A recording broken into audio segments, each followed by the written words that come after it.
This is The Baseline, discussing the hot button topics of the NBA. Welcome, everybody. You're tuned to The Baseline. Cal Lee Warren Shaw discussing the hot button topics of the NBA. And we are on the other side of NBA All-Star Weekend. A lot of fan festivities going on. Obviously, it was a great opportunity for the city of Utah, which doesn't often get to see NBA stardom land in their area, but they got it this past weekend. And, quite an array, an impressive display of, star power was there. There's so many different facets of, why people enjoy watching the game of basketball and celebrating the game of basketball. And obviously, the relief factor is pretty much everybody came out unscathed. I say that with question marks. And so now we are on, the stretch run where it really goes down. And so my man Sean and I are going to help break this stuff down, kind of give people maybe a little bit of a sneak peek of what our expectations are going to be for this last final stretch run of basketball before we start talking playoffs. And of course, let me go ahead and roll out the red carpet to my right-hand man's www.shawsports.net. Big Kahuna PNC, my man, Mr. Warren Shaw, repping out of Fort Lauderdale, Florida. What's good, Mr. Shaw? I know you're not sporting the earmuffs or anything, so you obviously did not get a chance to go sloping out in Utah. You were spectating nonetheless. But how was your NBA All-Star weekend watching, watch party like atmosphere thing going over on your side? Oh, it was quite chill. Thank you for asking. I hope your weekend was enjoyable as well. With the family, we did watch All-Star Saturday night.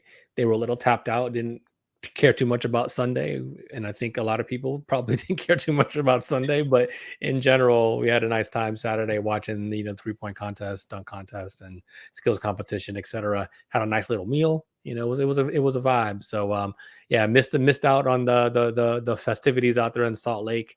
A good friend of mine, I don't think I mentioned it before, but a good friend of mine, he actually worked for the Heat and their player ops, and he got to go out there and do player ops for All-Star Weekend for the first time. I think he's been working for the Heat for roughly 9 or 10 years now, and he got the call up, if you will. So it's one of those things where different employees get to go. So I was living vicariously through him, watching him enjoy his first All-Star, working it, from the league side. So really, really cool from my side of it.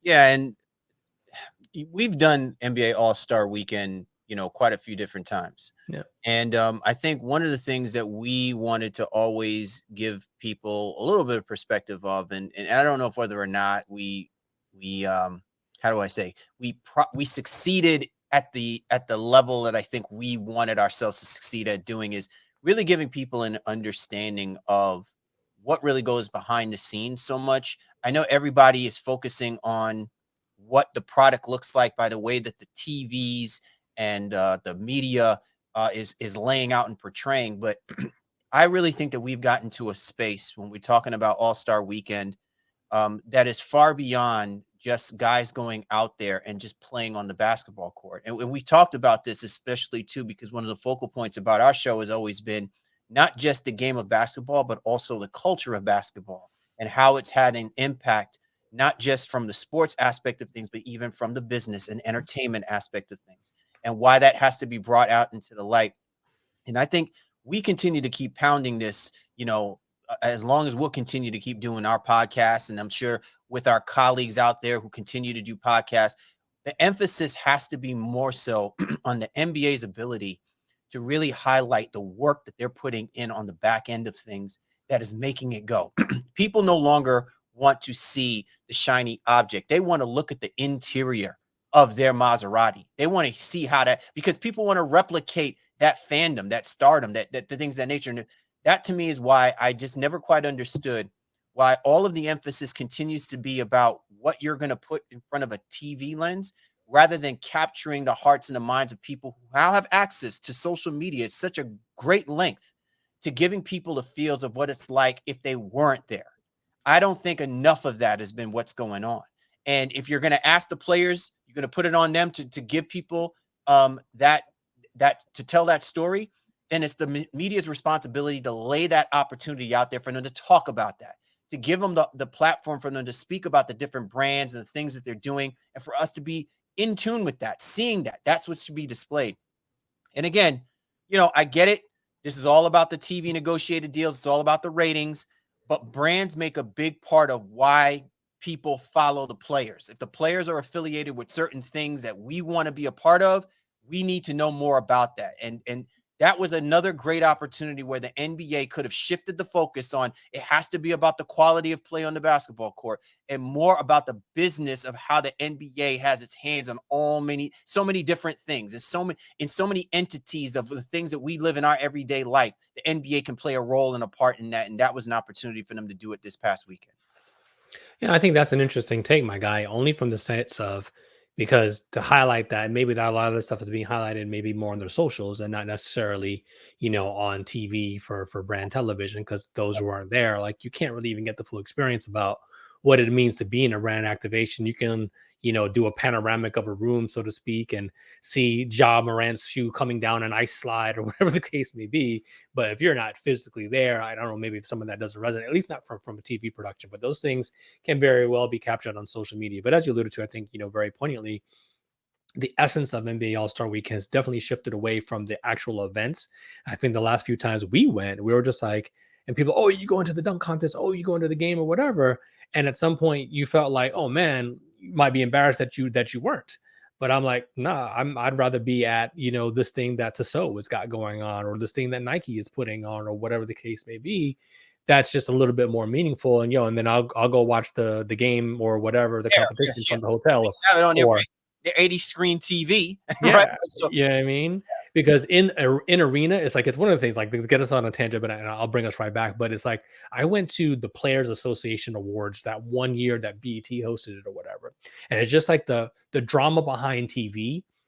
You really feel it when you go to an all-star weekend sometimes, and the competition. So like if you're not there with the announcers and Kenny and Shaq and Chuck, yucking it up and giving it kind of some of the personality, you're in the arena sometimes just like, oh, and it's just not the same situation. And I've gone to, like, shows where it was pre-recorded, and then I see them put the laugh track in after the fact, and I watch that production on TV. I'm like, yo, the audience was dead silent when that happened. So, but they make stuff, they produce it. They're just what it is. It's just the magic of Hollywood, if you will. So to me, that's a long-winded way of saying that even being at the game and being at the competition sometimes isn't as amazing. And I think the league in some ways knows and understands that, but there's a tradition of putting on these things in a way that kind of just has to continue to be to maintain the tradition. But the essence of All-Star Weekend is really about everything that happens outside of what we see Friday and Saturday nights, Celebrity Challenge and all that other stuff. It's all that other stuff that the brands are doing in the events and parties, that are taking place when whatever city is hosting the weekend. yeah, I mean, to me, and again, this is just my personal perspective from it. And the times that I've, been there, we've been there, we participated, going to these events and things of that nature. I don't I don't feel like the essence and the sense of being there unless you're sitting front row, unless you're hobnobbing up with, J Lo and Ben Affleck. And look, let's keep it 100, man. A lot of the reason why most of those people are there was to celebrate the fact that LeBron broke Kareem Abdul-Jabbar's scoring record, right? Yeah. Like part of this was a coronation, so to speak, of the new king of basketball. I think in many people's eyes, or maybe of the LeBron generation, right? Like that was what that was supposed to mean and feel. And let's not get it twisted. Guys like Dwayne Wade, LeBron James, um, worked very hard. Carmelo Anthony worked very hard to position themselves. Kevin Durant worked very hard to position themselves to rub elbows up with the big names of people that are not necessarily directly, affiliated to the game of basketball, but are in love with the pageantry of basketball, in love with what the sport brings to their hometown and what they used to support and follow and things of that nature. And to see someone achieve something as great as what Kareem Abdul-Jabbar did, Yeah. I thought to me that was probably the highlight of the weekend. That it surprises me that doesn't get talked about because I don't know if you do that, right? I don't recall that being something that anyone entertained doing for a Michael Jordan. I don't recall anyone doing something of that nature for any of the other big name people who we've had during our generation growing up in basketball. And I think that's a good thing, right? Like the fact that Utah celebrated Karl Malone as being at the time the second, right, in scoring, right, next to Kareem Abdul-Jabbar. And the fact that LeBron James elevated himself, he had to get over their beloved Carl Mailman Malone to get to Kareem Abdul-Jabbar, I think was what's much fitting. They did a good job of helping to bridge the gap in the generational understanding of where a lot of the great players are and have been lost in the fray of always that constant conversation of Jordan and LeBron and Kobe and LeBron and Kobe and Jordan and things of that nature, when there were some other great players who made some great achievements, milestone achievements, that doesn't get talked about a little bit more during those times that these guys are out there going to break those records. Well, I mean, I think the pageantry of what it is, especially, LeBron in a sense getting a third celebration for breaking the scoring record. To me, that part, I was just like, I sit down here, it's like, hey, I'm not going to complain about All-Star weekend. But at that point, I was like, all right, this is the third time we've acknowledged it. But again, it's the same time it was on the national stage, and it gave, as you alluded to, Karl Malone, a local hero, despite his off the court situations, an opportunity to be recognized. And again, a guy like Kareem, especially, for him to continue to be honored. And I think it was something I was listening to. The league has got to try to make sure that the history remains prevalent for the younger generation, and not necessarily just the younger generation of players themselves, but younger fans. Because there are going to be people who look and be like, yo, who Kareem, who's that? It's like legitimately. And we're at that stage. So we're obviously at a stage in our lives personally where we can understand, and appreciate to some degree the greatness of Kareem. But even you and I weren't around for Kareem's greatest hits, if you will. We caught him on the tail end of his career, but we know enough about the history of the game. And I think younger generations, like, you got to remember, there are people who only know LeBron. LeBron is the end all be all of basketball for some people. So it's important to make sure the league highlights that. So when people get caught up in complaining about the pageantry of what is displayed, that's where I'd say, well, some of that is necessary to continue to elevate the history of the game, especially for the younger fans who wouldn't have never seen a guy like Kareem or even Karl Malone play. Like, they're just names on paper.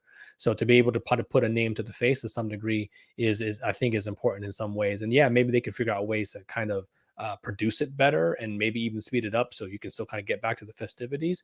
But I think recognize those people are still very important. Well, it's interesting to me because if the whole idea of doing NBA All-Star Weekend is something that you mimic what the NFL does for Super Bowl halftime shows and things of that nature, then this is where the NBA gets lost, right? Like, Mhm. I'm going to pull out of my, you know what I'm saying, 93 till infinity bag, so to speak, and that's when you're lost, right? Like, the NBA has so many different avenues that they could go about laying out that understanding for people if they really wanted to. We see these documentaries now being put out. There's great documentaries on Netflix, on Prime Video, going into the backgrounds and the historical context of what our players, right, our Mount Rushmore players have had to go through in order to achieve the level of success that they've had. So it's not like the NBA doesn't have the opportunity to do it. It's just a question of whether or not they want to do it, and they want to do it brazenly and boldly, right? Nine times, and we've had these conversations, y'all, about sometimes I feel like the NBA tends to get feeble-minded and they concede in spaces they have no business to concede to because they're afraid of ratings and perceptions and things of that nature, when at the very least, they have unknowingly and unwittingly have found themselves at the forefront, leading the charge, manifesting a different pathway to how we view the game of basketball in advance of when we talk about sports technology, we talk about social media interaction, brand activation, all of that stuff. So it's just interesting to me, Shaw, that again, we come right back to this full circle where the opportunity to galvanize people more into the fan aspect, the fandom of the NBA game, especially now with about 20 something plus games to go and roaring ahead to what we're supposed to be saying. Hey, this is going to be a hell of an NBA playoff run that'll take place for whoever it is that enters. There's an opportunity here to really garner up a lot of momentum to do it. And all the conversation that's been now for the last 48 hours was just how bad it's been. And I don't want us to be spending our time bashing it. But again, this is part of where we're talking about how the NBA has to do a better job of pivoting so that when you have these prominent moments, like what this weekend could have really manifested itself into, it's giving people a lot of momentum of feeling good about what they're going to be expecting for the next 20 something games and then into the playoffs, simply because they're riding the connectivity that was given to them when they had it all for display out there in Utah. Man, well, I think it's a tall order only by virtue of how serious the league and how serious the players themselves take All-Star. And if you have guys who come like, I'm just here to hang out, I'm just here to get free shit, like the essence of it is just going to be lost. So I think I've understood where it's gone, and I'm just not kind of in the mind space to wag my finger and say, hey, you need to do, or why isn't it this way or that way. So kind of accepting it for what it is, and why I understand the on the court product wasn't what a lot of people want, especially from the game itself. Saturday was pretty good still, and it in a lot of ways it was a resurgence. And again, just understanding that it's about all the things that happen off the court more than it is what we see on TV.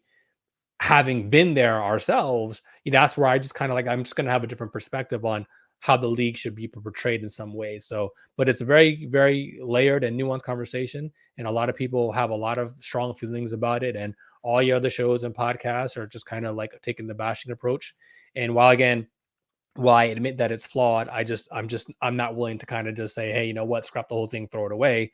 I just kind of accept it for what it is. And again, there were some really nice moments. So shouts to Mac McClung for what he was able to do and capturing the world's attention. And one thing I will say that it's kind of off the court, not really about basketball itself, but to me, and obviously because of where we grew up and the culture that we're in, listen, that Afrobeat situation at halftime, was a vibe, and to see that genre and that culture of music being able to be recognized on a Out in national that stage. region, let's not get it twisted. Out in that region, Yes, well, that's the I first don't, that's I the don't first you thing I hear, I said. don't I hear said, people talking about, out in Salt Lake, that is their. yeah, you brought Afro beats, Burna Boy and Thames and fellas and like people like that to Salt Lake City, Got Utah. Mormon Nation feeling some kind of way about, what I'm saying? It's like we need to get And a little. people singing last, like, what I mean? Like it was their last. And to me, I think that was a whole vibe. So there was some really, really positive moments there that I think the NBA can definitely be proud of. KIM. Let's keep it moving, right? You're tuned to the baseline. Lee Warren Shaw discussing the hot button topics of the NBA. As always, get at my man Shaw at Shaw Sports NBA, or get at me at Game Face Lee, the show's Twitter handle at NBA Baseline, available on all the major platforms. You know where to find us. Also, remember that we run with the 19 Media Group family. 19 Media Group be running these content streets, so be sure to go to www.19mediagroup.com. If you want to catch our episode and all of the great episodes that we have laid out for you, the listeners here of The Baseline, be sure to catch us at www.thebaselineNBA.com. Coming up, Sean and I get down into the breakdown, talk a little post-All-Star activities. We'll also get into the Suns, maybe talk about some sleepers in the East, you know what I'm saying? And, of course, man, we got to be talking about how come we have got this wide array of scoring happening in the NBA. Do you realize we have 7 30-point scorers on average in the NBA? Unheard of, but that's how cats be balling. So we got a lot to get into on the breakdown. You don't want to miss it here on the baseline. Time to break it down. To the bone gristle. Time now for the breakdown. Lee Warren Shaw, the Baseline NBA podcast. And as we get into the breakdown, the focus is going to be on a lot of different topics. We're going to be bouncing around and stuff, but primarily it's all post All-Star weekend activities. As you can see, Shaw, we pretty much have a few days before we kick right back into the remainder of the NBA schedule. Most teams pretty much have roughly somewhere between 23, 26 games still remaining on their schedule. And then by that time frame, we'll pretty much have ironed out who we see are going to be the teams that are going to be playing in and playing off to get themselves in position to make an NBA Finals run. What are your expectations as we now, move into, the post All-Star weekend activities?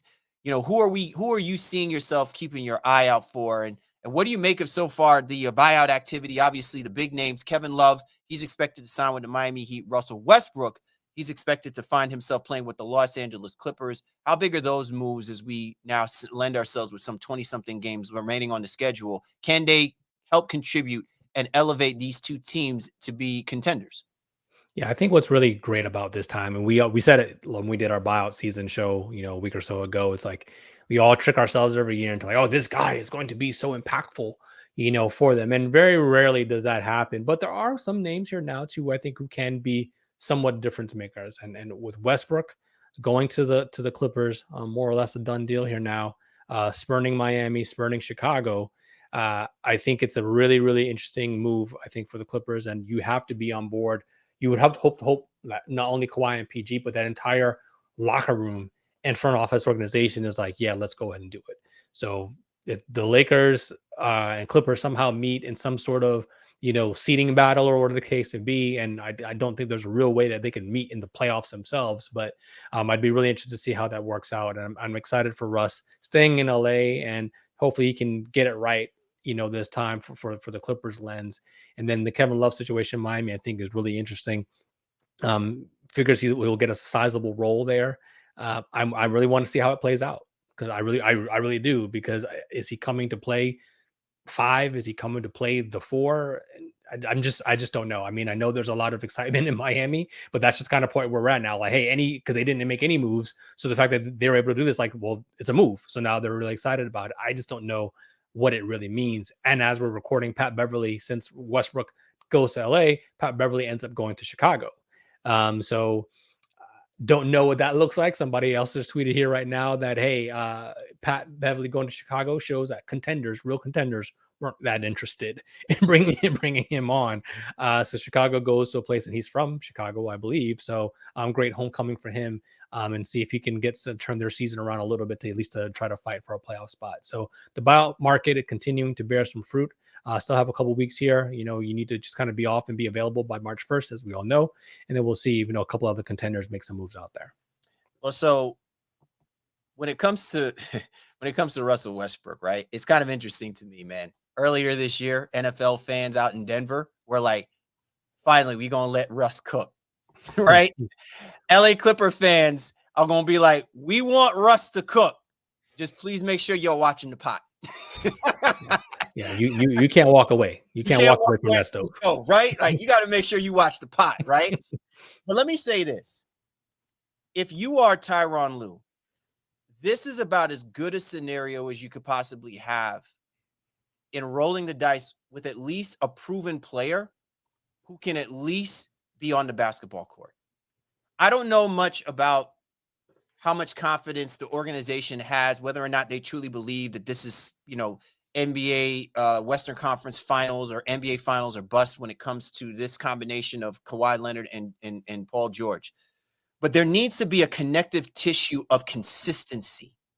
And when I say that, I mean having a guy on there of star quality that will play the necessary number of minutes and be on the basketball court for the duration of the year, where you have some confidence that there is competitive level of play against whoever you're going to be facing against when it comes playoff time. And I think when you look at the totality of guys that are going to be available in the buyout market, the best possible person that you could have for that would be Russell Westbrook, because he will go out there and he will compete and he will be available for you.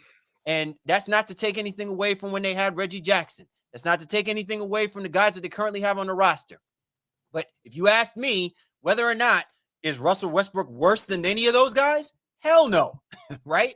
But at least you have him there. If Kawhi goes down, at least you got a combination of Russell and Paul George. If Paul George goes down, at least you got a combination of Kawhi and Russell. And if both Kawhi and George go down, at least Russell Westbrook is there, right? Like, at least the optics of it show that they're going to compete, even though they may not have a stone's throw chance depending on who they're matched up with when it comes to the playoffs. So at least I appreciate the fact that maybe there is something within Russell Westbrook that recognizes what he can contribute to this LA Clippers. But if I'm Tyronn Lue, I'm riding that dude all the way. I mean, I'm riding it till the wheels fall off with him. I'm getting him out there, and I'm giving him as much exposure and as much opportunity to be explosive the way that, because he is like Vegeta, right? I'm pulling out my Dragon Ball Z back. He is Vegeta right now.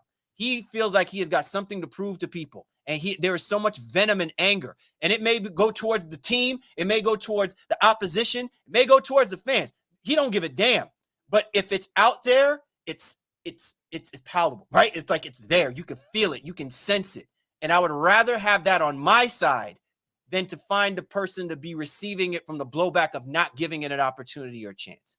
As it comes to Kevin Love, I'm going to hold off. I'm going to reserve because Eric Spoelstra is an interesting coach.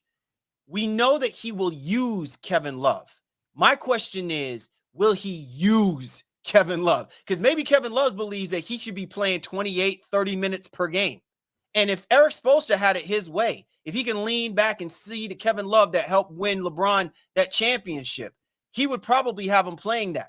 But if he's going to hold him, like with kid gloves, then this is still about Bam Adebayo. It's still about Jimmy Butler. And all he's going to do is help spot minutes, keep some of these younger guys in check and be a stabilizing force when they don't have their star players on there. But does that mean that Kevin Love is going to be an intricate part to helping the Miami Heat elevate themselves? That's going to be a bigger question based on the way Eric Spoelstra utilizes him. Yeah, the minutes are going to determine everything. So he claims that he was going to get a sizable role, maybe from compared to other places. I just have no idea what that looks like, and only because Miami continues to be injury prone. So maybe in that aspect, it's like, hey, he's more than insurance because somebody's bound to be out. So he's bound to get minutes one way or another. But when fully healthy, and you assume that, okay, come playoff time, like what is the role? And I don't know what it looks like from a minute standpoint. And do they play he and Bam together? How often do they play together? All that I need to see. Like, it's a curious signing, only from the aspect is like, I feel like Miami felt like they just needed to make a move. And he was a biggish name that was available. And so, hey, let's make a splashy addition. But he has been a good veteran and has been a good locker room presence here in the last couple of years. So I'm just not sold on it because I just don't really know how it's going to look. So I'm just hoping that what it comes down to, Shaw, is that when you're using these guys, that they're out there, that their game is translating to that veteranship that you're saying is so necessary, quote unquote, in the locker room, more so than it just becomes like this. I don't know. It sounds like a PR talk to me. If you're not going to use them, you remember when D'Antoni had Joe Johnson? I mean, the whole idea of bringing Joe Johnson is I need somebody to go get me a bucket, and Joe Johnson was getting a bucket, all right. He was getting a bucket full of Gatorade to pass out to his teammates because he never saw the basketball court, which made no damn sense to me. So I'm just hoping that that's not what we're seeing when it comes to that. Fair enough. All right, so let's go ahead and focus our attention now on the Eastern Conference, Shaw. Eastern sleepers. Look, this is the perfect opportunity, right? With the way that the Eastern Conference is set up, all eyes right now are heavily focused on the top three teams in the Eastern Conference. Okay. With that being said, who are we not talking about that we may be needing to talk about a little bit more as they continue to situate themselves in the Eastern Conference playoff picture? So from my perspective, I'm going to go kind of middle of the pack, obviously, and then I'm going to like maybe go down from the bottom, if you will, and say, you know what, they could be a potential problem if everything goes right. And for me, the team in the middle of the pack, there's nobody happier, and I mean no team happier in the Eastern Conference that the Brooklyn Nets did what they did than the Cleveland Cavaliers. The Cavs all of a sudden say, "Ha, no Kyrie and KD." Well, now we're cooking with gas, and I feel like they have a legitimate shot because they have a Donovan Mitchell, a Darius Garland, they have legitimate size in Jared Allen and Evan Mobley. And even now getting the veteran Danny Green in the buyout market, if you will, like they feel like, you know what, one less team is potentially in the way that would have been a legitimate problem for them specifically. They've handled Boston fairly well this year. I don't know what the record is quite against Milwaukee and Philadelphia, but I know for Boston, they've matched up well this year. So for me, Cleveland is now, while maybe not necessarily a sleeper, they've got to feel more empowered about the opportunity now because the Eastern Conference has changed its landscape dramatically. And then I'll go to the bottom because the Raptors did not punt, and getting Jakob Poeltl into that situation to solidify their front court. I think if they're able to get in, they're going to be a problem for somebody because they're not gonna just fold, and they're long and they're experienced. And I feel like this is a team that can probably now get in and be an 8 seed, a 7 seed, or whatever. And that first round opponent is going to be like, F, why do these mofos get in here? Because they won't be able to just run over them. It's just not going to be, a smoke show like a lot of people would hope when it comes to like, a lower seed and higher seed matchup. Toronto, I think, is going to get in and be very, very, very problematic for teams moving forward. Yeah, I would love for us to probably do an episode, maybe in the next couple of, like, as we get a little bit closer to when we see how the playoff picture rounds out, what I'm saying, who we feeling and who gonna need more people, right? Like for the East and West. But as we're talking about this, in order for the push ahead to happen, right? I like where you're coming from because of the Cleveland Cavaliers, because no one's really like, I think part of it is that no one wants to talk about the Cleveland Cavaliers because they still don't know what the Cleveland Cavaliers represent, um, as it pertains to how they match up to the top tier. And they expect them to be better than anyone below them. So the fact that they're sitting fourth as we're having this conversation is a very good place if you're the Cleveland Cavaliers. Just continue to win those games. Who knows? You might catapult yourself past the Philadelphia 76ers, right? Like, but it's good that they're kind of flying under the radar because there's a lot of excitement and buzz, you know, on the inner circles, maybe not so much as the outer circles with the Cleveland Cavaliers. They have to prove it though in winning games that really highlight that they're ready for this stage, right? Remember last year they got ousted, right? And they didn't have Donovan Mitchell. So the fact that they've got Donovan should mean that even in their first round, they should handle business, right? As long as they are in the situation that they're in. I'm going to go a different route with where you're coming from, Shaw. And I'm saying this not because I'm sitting up here and, up here, all people are talking about is the freaking New York Jets and damn Daniel Jones and Aaron Rodgers and New York Giants. No one really wants to have a true conversation about the Brooklyn Nets and the New York Knicks, unless it's always to antagonize and to ostracize and to criticize what the team ain't damn well doing. Okay. Well, I'm going to tell you this right now. People better pay attention to the Brooklyn Nets and people better pay attention to the New York Knicks. Now, if we're going to put it on Jacques Vaughn or Tibbs, as far as, how these two teams operate and play and compete, no problem. You know what I'm saying? It's feast or famine.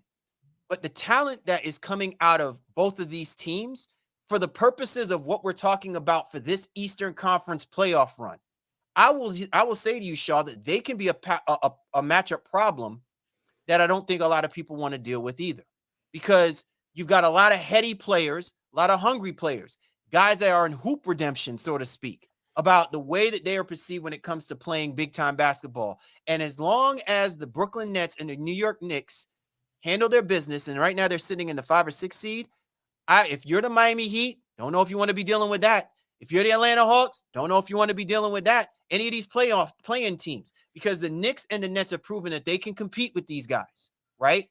And it's interesting how even if let's say they get past the first round and get into the second round, the ability that these guys can play defense, I think, is going to be critical, because it's not like they have this great mismatch. If they can slow down the big name teams, the big name players on those teams of the Celtics and the Bucks and the Philadelphia 76ers, they can make it a series. And so I'm just telling people, pay attention to the way that the Brooklyn Nets play, pay attention to the way that the New York Knicks play. If their ability to play defense above anything else really starts elevating them in that conversation, they will be a problem for everyone else out there in the Eastern Conference. I'm not saying they're going to get to the Eastern Conference Finals. I'm just saying that they're going to make it a tougher road for people to appreciate how easy a path these teams think that they have when this all had, started, before the big movement started happening with Durant and Irving going. And even when the Knicks lost out on getting Donovan Mitchell and getting Jalen Brunson, and him now proving that he is their point guard for the foreseeable future, these are two dangerous teams that nobody wants to play. I think more so New York only because of the star power, but you're right. I think Brooklyn because they don't have any expectations right now, and they got a 10-game cushion, from what Kyrie and KD were able to do. So remember a few years ago, the Indiana Pacers did that too, right? Remember when the Indiana Pacers, they worked themselves up to being like the second or third best team, and then they backdoor wade into the playoffs, and everybody was just like, damn, this team probably can't even get out of the first round. And then they picked it back up, and then they were able to play. I'm just saying that for the Brooklyn Nets, while they don't have any star power and they built up that cushion, they still have good, cohesive type players. Like, they're the only way that they're going to lose is the other team just has better players than them. And if that's what you believe, that's cool. But this is a great opportunity for guys like Mikal Bridges and Cam Johnson and Cam Thomas and stuff to really pull things together. And it makes you wish, damn, if there was a Kenny Atkinson, right, rather than a Jacques Vaughn, how much more confidence do you have that Atkinson can make it happen with these guys? Well, you got to believe that Jacques Vaughn probably still has the same opportunity to do it as well, too. You refer to Kenny Atkinson a lot, by the way. Just he's been gone a while now. He's been gone. He's been gone a while, but I will always listen, Shaw. We have our conversations about the coaching, circle, so to speak, or whatever the case may be. The gravest travesty that I will hold against the Brooklyn Nets organization is what they did to Kenny Atkinson, and what it did to basketball. You just don't do that, man. You just, I get it. There's a business to it and everything like that, but to me, you just don't do that. You just don't. So this is probably redemption for the Brooklyn Nets organization to get it right in their belief of Jacques Vaughn. Kenny's all right. He went and got himself a ring, in Golden State. Yeah. Listen, no, he did what he needed to do. Business, never personal. Yeah, but I mean, again, to finish the point, I think Brooklyn with the 10-game cushion that they have, this last 20 plus games, man, if they just need to win 7 games to finish at 500, 8 games to finish above. I think that's a very realistic possibility. And I think they are gritty gutty. You've removed the pressure of expectation now, and they can just go out there and let the chips fall where they may. So I think they will be very dangerous. I'd be interested to see if they're going to stay in the upper half, if you will, or do they fall into that play-in line? But I think New York is also ripe to make a potential move because of what happened in Brooklyn specifically. So I think these are all, really, really interesting picture when we come down to Eastern sleepers. And I think it's going to be, the seeding is going to matter only in the sect, but it's not going to matter in the fact of, these teams are going to be blown out 8 versus 1 and 4 versus 5 or 3 versus, it doesn't matter. I think that's going to be very, very highly competitive games, no matter what the seeding ends up lining up to be. Yeah, I think the matchups have lended itself for us to really recognize that, yes, you definitely need star power in the playoffs. But as far as team collectively, all of these teams can pose a problem. And we've seen the Milwaukee Bucks lose to the likes of the New York Knicks. We've seen Philadelphia 76ers lose to the Brooklyn Nets. Everyone's still making moves. As we record here now, Milwaukee just signs Myers Leonard, brings him from the dead to a 10-day contract. So Milwaukee gets Myers Leonard. The Heat, even as we're recording, after getting Kevin Love, now they just brought in Cody Zeller. So it's everybody feels like they have a chance. And that's what we said, a couple weeks ago. Nobody's looking at Milwaukee and Boston and like, oh no, we can't deal with them. Everyone's like, yo, F that. It's almost let's mount up and see what we can do. And here's an interesting point, Shaw. Do you think that what Jason Tatum did in scoring those 55 points or whatever he did, do you think that for him, he was trying to make a statement about don't take me and my boy JB, don't take us lightly and ignore what we had to do to get to the NBA Finals last year? No, I don't think All-Star, and especially the way that game was played, any statements can be made regardless. Tatum more or less was like, hey, I got some new kicks. Need you to go out buy these JT1s. Look what they can do for you. I was trying to keep a straight face, to retort on it, but I really couldn't. It just, yeah. The All-Star game was a big commercial for his sneaker. Okay. So shouts to him for getting the job done, because he could have laid an egg. So in other words, put up a double nickel. Should have been more on Deuce. Deuce would have had more of that look of fit. You know what I'm saying? Like, we're about that business. Yeah. But again, in any event, the East is just not cowering and not bowing down to anybody else. So moves are continuing to be made, and I'd be interested to see if Boston specifically does anything else, other than the addition of Muscala. I guess they're waiting for a potential Will Barton buyout if that were to ever come to fruition from Washington. All right. Coming up, Shaw and I are going to finish out our conversation of the breakdown, talking about the Lakers and also why has the scoring been on the uptick. 730-point average scores per game, man. That's pretty damn impressive. Oh, by the way, that doesn't mean that you automatically win the MVP just because you're the highest scorer in the NBA nowadays, right? So we'll talk about how important it is, though, that we're seeing some of our premier players putting the ball in the hoop at such a high rate here on the Baseline. This awesome show that you are listening to is sponsored by Rich Kid Money Bear Clothing. The Bronx-based company represents 1990s streetwear with a modern twist. Rich Kid offers high-end quality clothing at reasonable prices. They have t-shirts, hoodies, sweatsuits, and more for men, women, and kids like me. You can check them out at richkidmoneybear.com, and you can use the code 19media for a 15% discount. Okay, back to the show. And as always, this is a 19 Media Group presentation. We are back. Cal Lee Warren Shaw, the Baseline NBA podcast. All right, Shaw. Real quick, LA Lakers. LeBron James, obviously he messed around and hurt his fingers. If you're the Lakers sitting 13th and as we were having this conversation and stuff, how important is it going to be for LeBron to be there for every single game that is left for them to make it? Or should they be good with the way that they've changed up the roster and have everything set up that they can still make that run while load managing the king? They're set up to be competitive, and I think without dissecting in depth what the remaining schedule is, competitive isn't good enough. Like they have to go out here and be borderline dominant here in these last 20 plus games. LeBron said himself, this is going to be one of the defining stretches of his career. Like he's not resting on any of his laurels here and taking anything for granted, especially after missing out on playoffs here the last couple of seasons. So he knows what this is. They've made the moves. They have a more balanced team and roster here, and it's now it's put up or shut up. So he and both Anthony Davis need to be the leaders of this team on and off the floor, while these other young guys and role player guys really just do what it is that they were brought in to do: play defense, rebound, even for D'Angelo Russell, facilitate a little bit as well. Malik Beasley knock down shots, and I think the Lakers have a legitimate shot to make the playoffs, or at least to play in. And I think that's all they can ask for, given the way things started. This is a team that has a good chance to fight here now. And then, hey, once you're in, anything, at least in theory, can happen. But the Lakers are not as destitute as they were before the trade deadline. It's going to take. It's interesting because we're saying that the Lakers can control their own destiny, so to speak, because when you look at the roster, there still should be a competitive roster, but they're going to need help. I don't think the Utah Jazz are going to back out anytime soon. OKC, they have a better record than them. They're not backing out anytime soon. They're within striking distance. Golden State's going to be Golden State. The Minnesota Timberwolves, the New Orleans Pelicans, the Dallas Mavericks. All of these teams have been good teams and have actually been better teams than Los Angeles Lakers over the last couple of seasons.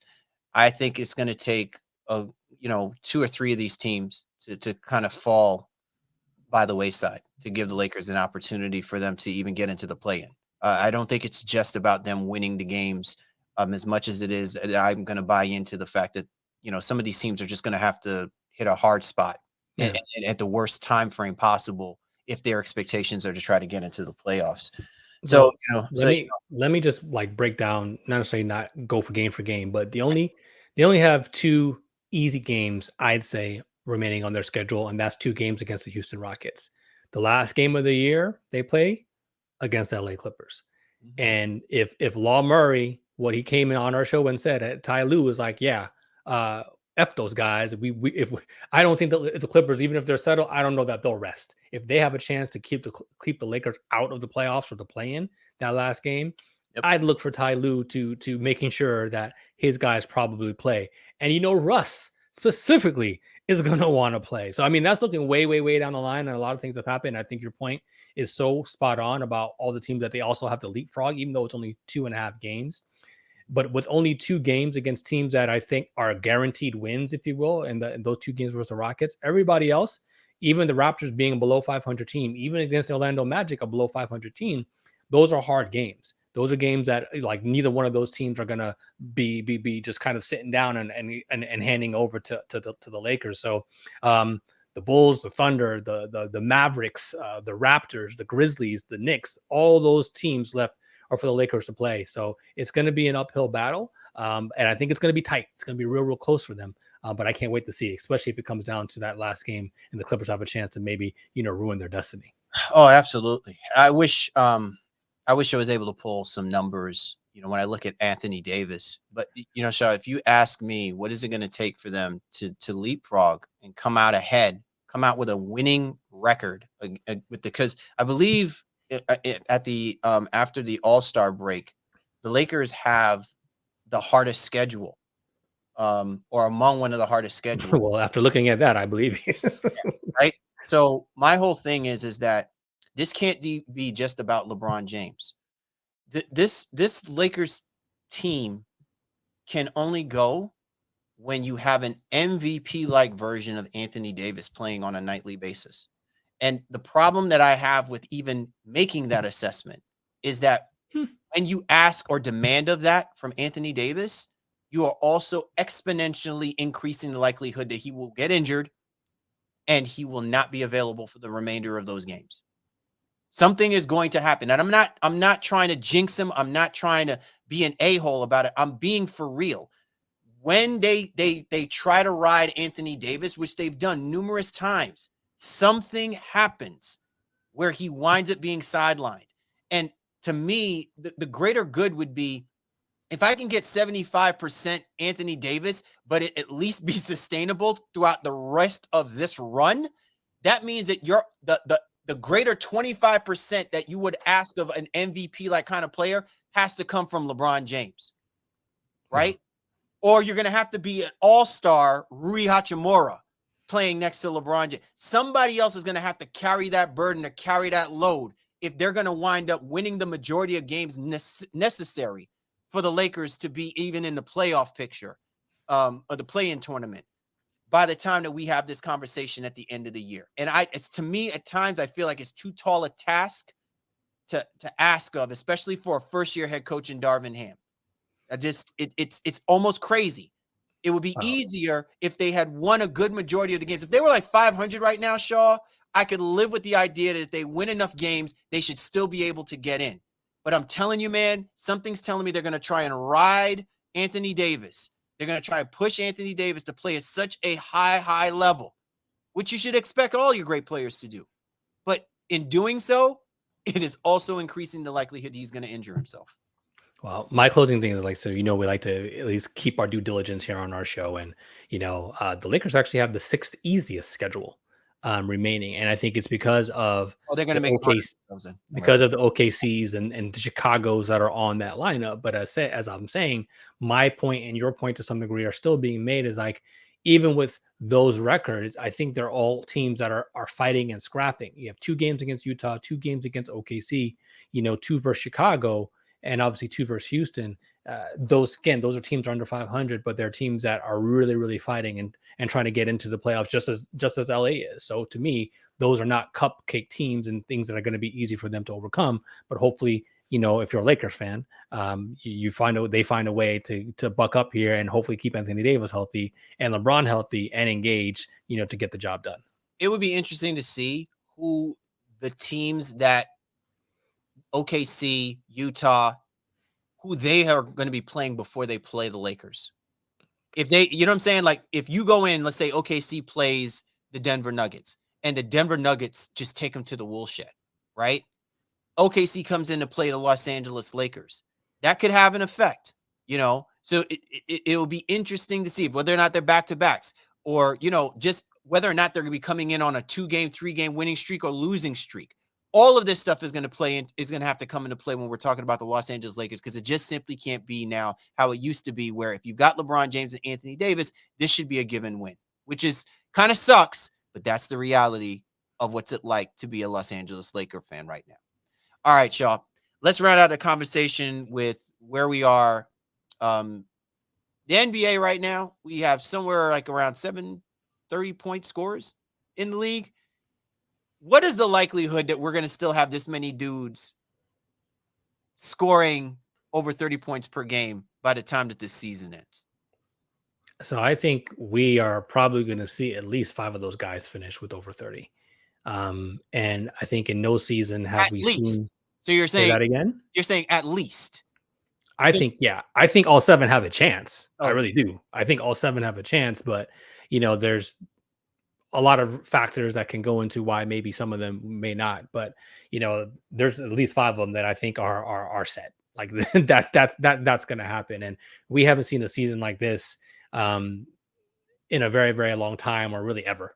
To be honest, I think I had to go back. I was looking, 4 years back, like, okay, we saw 3 guys, and that was a year where Beal went friggin' ham. So he was averaging over 30 a game.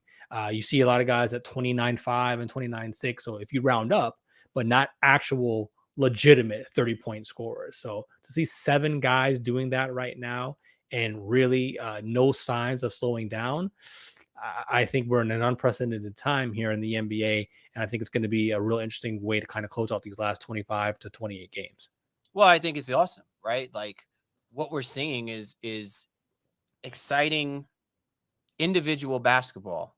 Um, even though that should not be the definitive reason to say, well, if um, let's say Luka Doncic winds up winning the scoring title, that we should be picking the Dallas Mavericks as a shoe-in, to make it to the Western Conference Finals again, right?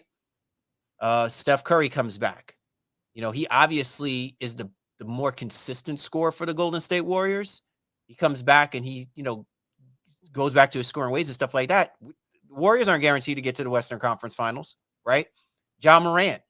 All of these guys have the ability to score the ball at a high rate, but at the end of the day, where and how it really elevates the team is going to be so much more interesting to me, so to speak.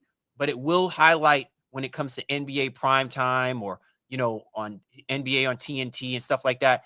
You're likely going to have a higher percentage of seeing star players who can score the basketball being featured on your primetime games than we've had in recent years. Because a lot of times, most of those guys are either injured or most of those guys are burnt out by the time they get to the other side.